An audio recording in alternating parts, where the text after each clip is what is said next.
এই ধৰণে আমাৰ ব্ৰহ্মপুত্ৰখন কব্জা কৰিব খুজিছে। চীনে ব্ৰহ্মপুত্ৰৰ ওপৰত পৃথিৱীৰ সৰ্ববৃহৎ যি নদীবান্ধ বনাব খুজিছে, এই নদীবান্ধ কোনো পধ্যে হ'বলৈ দিব নোৱাৰোঁ।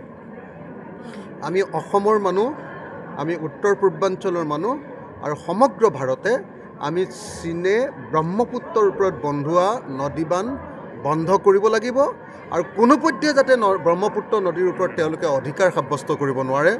আমাৰ নদীৰ ওপৰত নদীবান্ধ বনাই উত্তৰ পূৰ্বাঞ্চলক ধ্বংস কৰি দিব নোৱাৰে আৰু আমাৰ গোটেই ভাৰতবৰ্ষৰ ভিতৰত আটাইতকৈ ডাঙৰ জলৰাশিৰ ওপৰত যাতে তেওঁলোকে অধিকাৰ, তেওঁলোকৰ ৰাইটটো যাতে তেওঁলোকে কব্জা কৰি ল'ব নোৱাৰে, ব্ৰহ্মপুত্ৰৰ ওপৰত যাতে আমাৰহে কেৱল অধিকাৰ থাকে, তাৰ কাৰণে মই ভাৰত চৰকাৰক আহ্বান জনাইছোঁ ৰাইজৰ দলৰ সভাপতি হিচাপে, বিধায়ক হিচাপে, যে অনতি পলমে ভাৰত চৰকাৰে চীনৰ লগত কথা পাতি এই নদীবান্ধ ব্ৰহ্মপুত্ৰৰ ওপৰত বনাব খোজা চীনৰ সৰ্ববৃহৎ নদীবান্ধটো আমি বন্ধ কৰিবৰ কাৰণে দাবী জনাইছোঁ।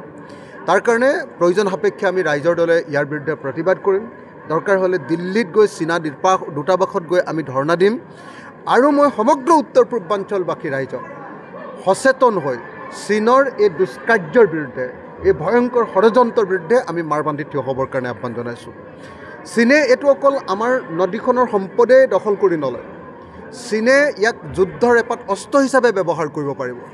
কাইলৈ যেতিয়া বাৰিষা কালত একেলগতে নদীৰ পানী একেটা সময়তে এৰি দিব, আমাৰ ইয়াত বৰষুণো হৈ থাকিব আৰু চীনে নদীবান্ধটোও খুলি দিব, তেতিয়া সমগ্ৰ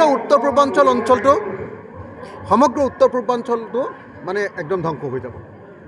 গতিকে ই এটা অস্ত্ৰ, যুদ্ধৰ অস্ত্ৰ, জৈৱিক অস্ত্ৰই যেনেকৈ লাখ লাখ মানুহক মাৰি দিয়ে, এই আপোনাৰ ৱাটাৰ মানে অস্ত্ৰ, পানীৰ অস্ত্ৰই জলবোমাই একদম নিশ্চিতভাৱে আমাৰ লাখ লাখ মানুহক হত্যা কৰি পেলাব পাৰিব। সেইকাৰণে নদীখনৰ ওপৰত আমাৰ অধিকাৰ প্ৰতিষ্ঠা কৰিবৰ কাৰণে, নদীখনৰ পৰা সম্পদ আমি আহৰণ কৰিবৰ কাৰণে, নদীখনৰ ওপৰত আমাৰ মানুহ জীয়াই থকাৰ কাৰণে, নদীৰ পানীৰ ওপৰত আমাৰ অধিকাৰ সাব্যস্ত কৰিবৰ কাৰণে আৰু নদীখনৰ ওপৰত অধিকাৰ সাব্যস্ত কৰি তেওঁলোকে আমাৰ মানুহক জলবোমা দি মাৰিব নোৱাৰিবৰ কাৰণে আমি সকলোৱে ব্ৰহ্মপুত্ৰৰ ওপৰত চীনৰ সৰ্ববৃহৎ নদীবান্ধৰ তীব্ৰ বিৰোধিতা কৰিব লাগিব। এইটো আমাৰ জীৱন মৰণৰ প্ৰশ্ন, আমি সকলোৱে ইয়াৰ বিৰুদ্ধে প্ৰতিবাদ সাব্যস্ত কৰিবই লাগিব। পানী আমাৰ, সেই পানীৰ ওপৰত কেন্দ্ৰীয় চৰকাৰৰ আচলতে অধিকাৰ নাই আৰু চীনৰো অধিকাৰ নাই। গতিকে সেই পানীৰ ওপৰত চীনক আমি কেতিয়াও সৰ্ববৃহৎ নদীবান্ধ বনাবলৈ নিদিওঁ। আমি যুঁজিম, আমি জিকিম।